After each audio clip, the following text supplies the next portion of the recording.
AITA for telling my spouse what I don't want to receive on my birthday. You know, birthdays are supposed to be this magical thing. A day where the people you love make you feel seen, understood, appreciated. But what happens when the surprise part starts to feel less exciting and more stressful? That's where I found myself this year. And now I'm sitting here wondering if I'm actually the bad guy for simply telling my spouse what I don't want for my birthday. Let me explain. I'm in my early 40s, and my husband, Mark, is in his early 50s. We've been together for a long time, and he's honestly an amazing partner. Thoughtful, funny, loyal, the kind of person who remembers every little thing about you. And for the most part, birthdays have always been a big deal in a relationship. He loves surprises. He loves the thrill of finding the perfect gift, the one that makes you gasp and say, "Oh my God, how did you know?" The problem is, over the last few years, his idea of perfect hasn't really matched mine. You see, I'm a bit of a geek. I love comic books, and we both enjoy board games. At one point, we started collecting both together.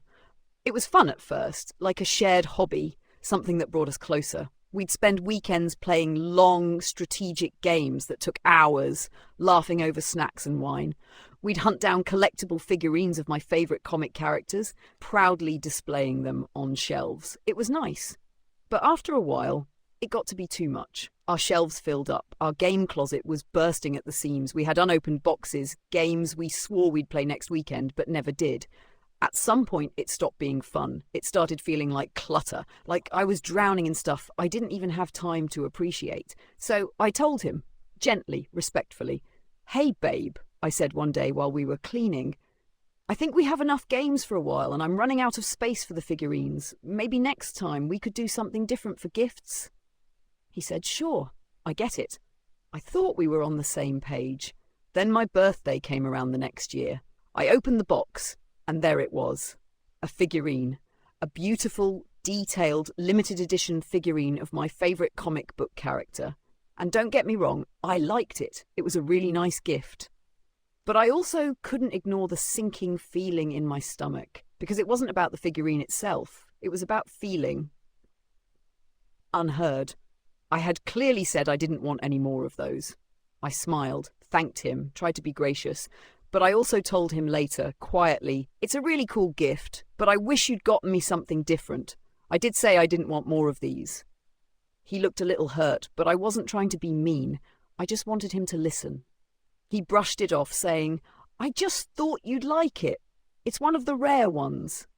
And maybe that should have been the end of it, but this year it happened again. A few days ago, he came to me with that same excited energy. You know when someone has an idea they can barely keep to themselves? That was him.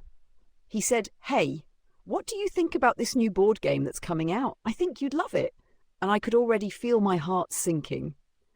I looked at him, took a deep breath, and said, "Honestly, I don't want a board game. I'm not interested in that one, and I really don't want any more games right now." He looked disappointed, like I just ruined his surprise. He said, "Oh, okay, I just thought it'd be fun for both of us." And then the silence that followed, it was heavy, the kind that makes you second-guess everything you just said. Was I being ungrateful? Was I overthinking this? Or was I just trying to be honest about my preferences? Later that night, I started feeling guilty, like maybe I'd crushed his enthusiasm.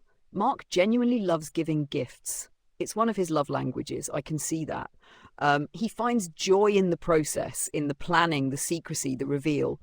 But here's the thing, a gift is supposed to make the receiver happy, right? So if I'm telling you, "Hey, please don't get me this one category of things," isn't that supposed to help you give me something I'll actually love? I don't know.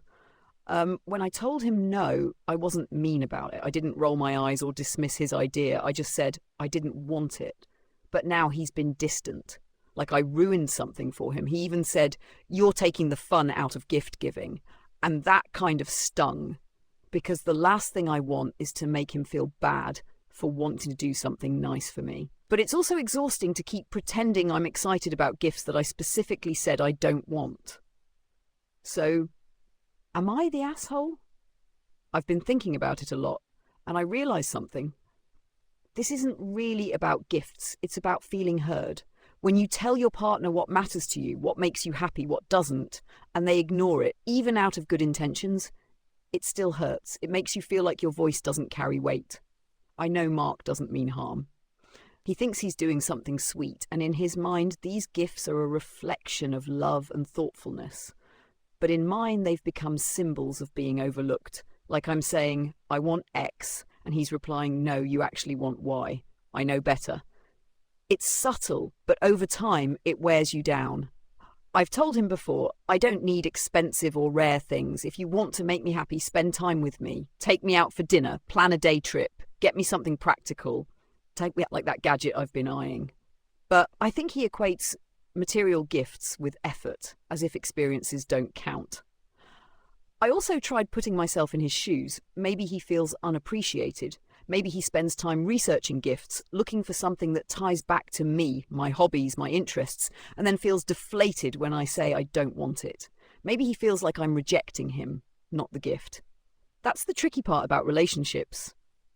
Sometimes love languages clash. Mine is quality time. His is gift giving. And that mismatch can cause tiny misunderstandings that build up over the years. So now my birthday is around the corner, and honestly, I'm nervous. I know he's probably second guessing what to do. Do I surprise him or not? Do I follow his rules or follow my heart? And I'm over here wondering if I should have just stayed quiet and pretended to love the idea. Would that have made things easier? Maybe. But I also think honesty should matter more than blind enthusiasm. I'm not saying I want to dictate my gifts. I'm just saying if someone tells you clearly what not to get them, maybe that's worth listening to. It's not about control. It's about respect. So Reddit, or you guys watching this, what do you think? Am I an ungrateful partner for telling him no?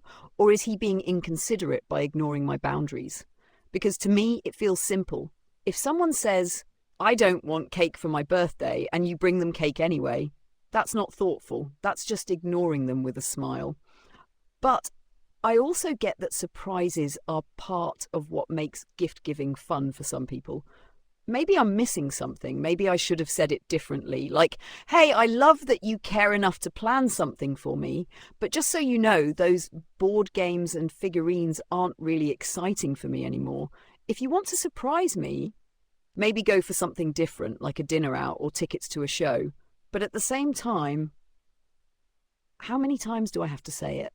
When I told this story to my friends, opinions were split.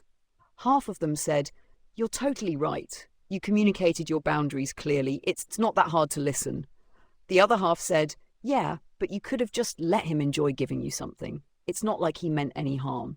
And I get both sides. Because being on the receiving end of a gift, even one you don't love, comes with this social pressure to smile, act grateful, and not kill the vibe. But at what point does that cross into dishonesty? At what point are you just performing gratitude for someone else's comfort? This whole thing made me realize how often small relationship issues come down to communication styles, not dramatic fights, not betrayals, just small mismatches in how people show love. Some people want to give love their way, others want to receive it their way. And when those two don't align, you get frustration, even when no one's trying to be the bad guy. For me, I don't need stuff. I need gestures, shared moments, effort that says, I see you and I listen. For him, love is something he can wrap up and present. We're both trying, just not in the same language. So maybe the real question isn't whether I'm the asshole. Maybe it's whether either of us is really listening to the other. He's not listening when I say, I don't want these types of gifts. And maybe I'm not listening when he says, this is how I express love. There's truth on both sides.